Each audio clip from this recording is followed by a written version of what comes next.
world is so changed today. To grow up your business, number one, focus on the position and clear what you want to be and you got good at. Right now we have three positions: low positions, mass position, and niche position. You need to clearly what is the position you want to be in your business. Just entrepreneur, they always know that they want to be.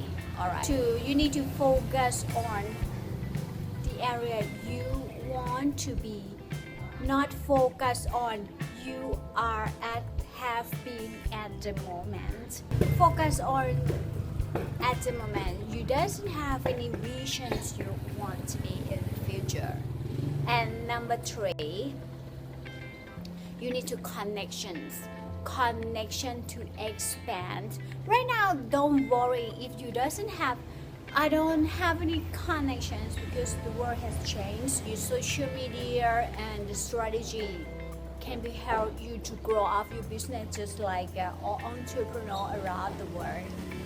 Today, I have a class to help you from my experience about the marketing and marketing online more than 17 years, and I can coach you. And you can inbox me to ask me that.